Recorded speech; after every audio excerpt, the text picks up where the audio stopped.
सूरजपुर नाम के एक पुरसुकून गांव में लोग सादा जिंदगी गुजारते थे। कच्चे घर, खेतों में लहलहाती फसलें, सुबह के वक्त मिट्टी की महक और शाम को चूल्हों का धुआं, यही गांव की पहचान था।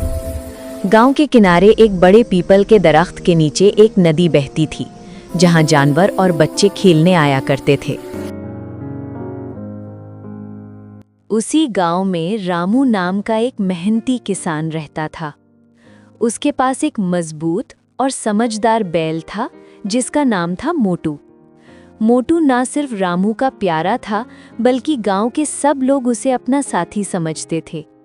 बच्चे उसके सींगों पर रंगीन धागे बांधते, औरतें उसे चना दाल खिलाती और रामू उसे ऐसे बात करता जैसे वो उसका अपना दोस्त हो।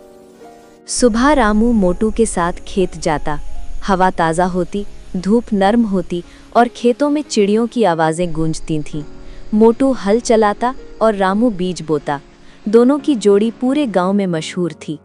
एक दिन शाम के वक्त जब सूरज पूर्व में हवा तेज चल रही थी, गांव के बुजुर्गों ने बताया कि पास वाले जंगल में एक चालाक लोमड़ी आ गई है। वो खेतों के जानवरों को प्यार भरी बातों से बहकाकर जंगल में ले जाती और फिर उनका खाना चोरी कर लेती। ये सुनकर सब जानवर डर गए थे।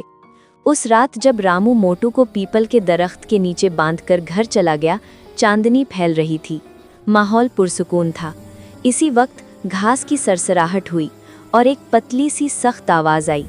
वो लोमड़ी थी।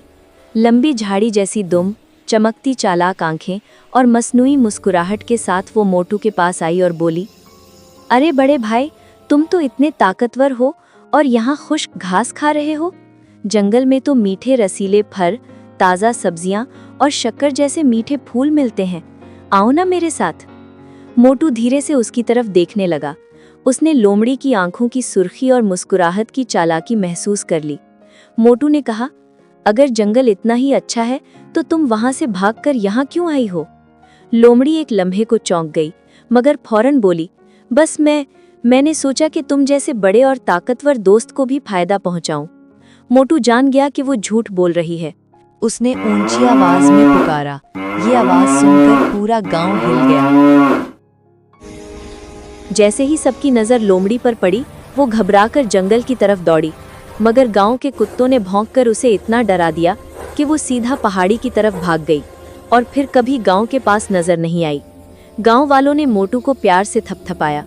औरतों ने फूलों के हार उसके गले में डाले। बच्चे उसके सींगों को मजीद रंगीन फीतों से सजा रहे थे। रामू ने मोहब्बत से कहा, मोटू, तुम ना सिर्फ ताकतवर हो बल्कि समझदार भी। आज तुमने पूरे गांव को बचा लिया। उस रात पूरे गांव में खुशी छा गई। कुछ लोगों ने दिए जलाए, कुछ ने लड्डू बनाए, बच्चे ढोल बजाने लगे। मोटू ने पुरसुकून सांस ली और रात के आसमान की तरफ देखा, जैसे कह रहा हो, या रब, तेरा शुक्र है।